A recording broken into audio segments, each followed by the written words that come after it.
आप भारतीय जनता पार्टी के मुख्यमंत्रियों को कहिए अपने बेटे को भेजें 4 साल सेना में।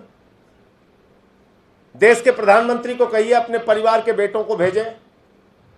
भाजपा के सांसदों और विधायकों को कहिए, इनके केंद्रीय मंत्रियों को और राज्य के मंत्रियों को कहिए कि वो अपने बेटों को, अपने परिवार वालों को भेजें 4 साल की नौकरी करने के लिए। आपने कैसा मजाक बना रखा है?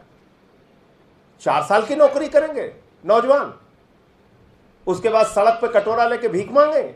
आपने नौजवानों को 2 करोड़ नौकरी देने का वादा किया, फिर कहने लगे पकौड़ा बेच लो, फिर कहने लगे कटोरा लेके घूमो, फिर अभी यूपी के चुनाव के पहले कहने लगे मोदी जी के दिमाग में एक बहुत बड़ा आइडिया आया है, गोबर बेच के पैसा कमाओ, गोबर बेच के। 4 महीने से गोबर का कंडा लेके नौजवान घूम रहे हैं, कोई गोबर खरीद ले, हमारा गोबर खरीदो। जिन लोगों के दिमाग में गोबर भरा है वो इस देश के अंदर गोबर योजना ही ला सकते हैं, वो नौजवानों को नौकरियां नहीं दे सकते। इस देश के अंदर अग्निपथ योजना लाकर भ्रष्ट पथ पर निकल पड़ी है। ये मैं कहना चाहता हूं, सेना को नरेंद्र मोदी जी अपनी प्राइवेट एजेंसी बनाना चाहते हैं। भारत की सेना भारत का गौरव है।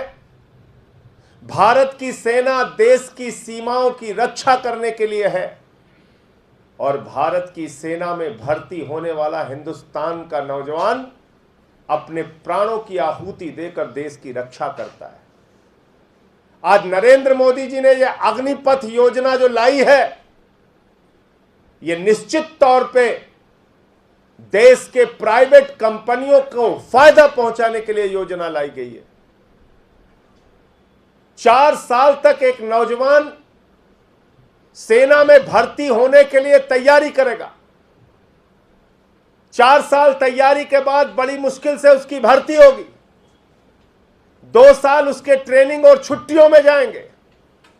2 साल वो नौकरी करेगा और 4 साल की नौकरी के बाद जब मोदी जी उसको निकाल के बाहर कर देंगे, सड़क पर खड़ा कर देंगे, तो उसके सामने आत्महत्या करने के सिवाय, भीख मांगने के सिवाय, अपराध के रास्ते पर जाने के सिवाय या किसी प्राइवेट कंपनी में सिक्योरिटी गार्ड करने की नौकरी करने के सिवाय कोई दूसरा रास्ता नहीं बचेगा। तो क्या देश की सेना को Narendra Modi ji security guard training centre बना रहे हैं?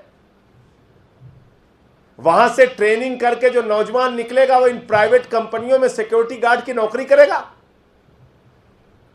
इन प्राइवेट कंपनियों को फायदा पहुंचाने के लिए ये योजना लेके आए आप। मोदी जी अपने मित्रों से कह रहे हैं अब आपको खर्च करने की जरूरत नहीं है ट्रेनिंग में, हम खर्च करेंगे सेना में। 4 साल उनको ट्रेनिंग देके सड़क पर ला देंगे, जाके फिर वो आपके यहां बंदूक उठा के खड़े हो जाएंगे। आपकी जमीनों की रक्षा करेंगे, आपकी संपत्तियों की रक्षा करेंगे। क्योंकि मोदी जी कह रहे हैं कि उन्होंने रेल बेच दिया, सेल बेच दिया, कोल बेच दिया, एयरपोर्ट बेच दिया, पोर्ट बेच दिया, LIC बेच दी, बैंक बेच दिया, सड़क बेच दिया, बिजली बेच दिया, पानी बेच दिया, टोल बेच दिया, पूरा हिंदुस्तान तो बेच दिया है। तो उसकी रक्षा करने के लिए यही नौजवान निकल के आएंगे, 10-10, 15-15 हजार, 7 हजार, 8 हजार में नौकरी करेंगे। ये आप चंद पूंजीपतियों के लिए प्राइवेट आर्मी बना रहे हैं हिंदुस्तान के अंदर। अंग्रेजों की प्राइवेट आर्मी खड़ा करने का काम कर रहे हैं आप। ये देश की सेना का अपमान है, देश के नौजवानों का अपमान है। कभी आप कहते हैं 2 करोड़ नौकरी देंगे, कभी आप कहते हैं पकौड़ा बेच के नौकरी कर लो, कभी आप कहते हैं गोबर बेच के पैसा कमाओ। जिन लोगों के दिमाग में गोबर भरा है वो इस देश के अंदर गोबर योजना ही ला सकते हैं, वो नौजवानों को नौकरियां नहीं दे सकते। आज पूरे देश का नौजवान आक्रोशित है, सड़कों पर उतर के आंदोलन कर रहा है।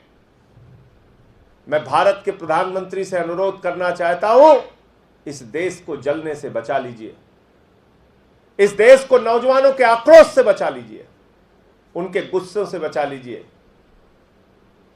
ऐसा ना हो कि लंबा समय बीतने के बाद पछताकर आपको फिर यह कानून वापस लेना पड़े।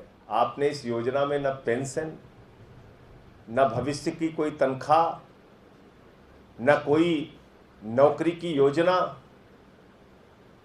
25% लोगों को आप कह रहे हैं कंटिन्यू करेंगे।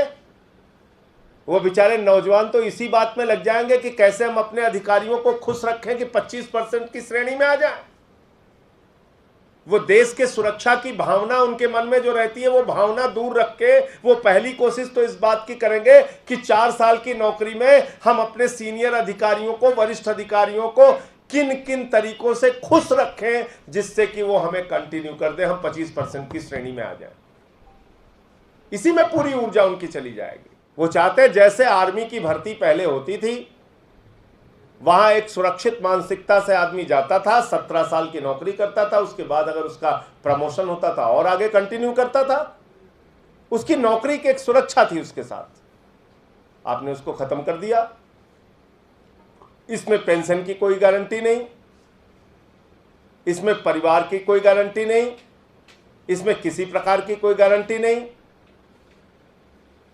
तो इसलिए आप मुझे बताइए, हाई स्कूल इंटर पास करके एक बच्चा 4 साल तैयारी करेगा, पहले 4 साल की तैयारी करने के बाद वो नौजवान सेना में भर्ती होगा, फिर 4 साल की नौकरी के बाद वो बाहर निकाल दिया जाएगा। वो किस काबिल बचेगा?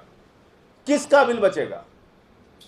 क्या कर लेगा वो? मैं नौजवानों से अपील करूंगा, हाथ जोड़ के प्रार्थना करूंगा, दूसरों को तकलीफ पहुंचा के, अपनी ही संपत्तियों को जला के हमारा कोई लाभ नहीं है। इसलिए आप सबसे हाथ जोड़ के प्रार्थना है, अपना आंदोलन लोकतांत्रिक तरीके से, जो अधिकार आपको संविधान ने दिया है, उसके दायरे में रह के अपना आंदोलन कीजिए। जितने आर्मी के रिटायर्ड लोग हुए हैं अब तक, छोड़ दीजिए अभी की बात, अब तक जितने आर्मी के रिटायर्ड हैं, उनको किन प्राइवेट कंपनियों में कहां कहां कितने बड़े बड़े पदों पे, अधिकारी के पद पे या कहां कहां रखा गया, बता दीजिए। इसी का आंकड़ा सरकार दे दे, कितने % लोगों को रखा गया आज तक? उसमें भी तो 17 साल की नौकरी मिलती है अभी भी। तो जब निकल के आते हैं उन्हें क्या करना पड़ता है? मजबूरी में सिक्योरिटी गार्ड की नौकरी पूरी पूरी रात जग के करना पड़ता है, अपमानित होना पड़ता है। एक सैनिक को जो देश के लिए 17 साल अपने बिता के आता है, उसको भी यही काम मिलता है। तो 4 साल वाले को क्या मिलेगा? यही मिलेगा। और 13 लाख की बात आपने कही, उस 4 वर्ष में उसके परिवार के किसी सदस्य की तबीयत मान लीजिए ईश्वर न करे खराब हो गई, 13 लाख तो 2 मिनट में खत्म हो जाएगा। कहां जाए? आप ऐसी दलीलें देते हैं जो आप अपने बारे में खुद सोचिए ना। भारतीय जनता पार्टी के विधायक, सांसद, मंत्री, केंद्रीय मंत्री, मुख्यमंत्री, प्रधानमंत्री जो हैं, अपने परिवार के बच्चों को इसी योजना के तहत नौकरी देके दिखाएं भाई, आपको समझ में आ जाएगा।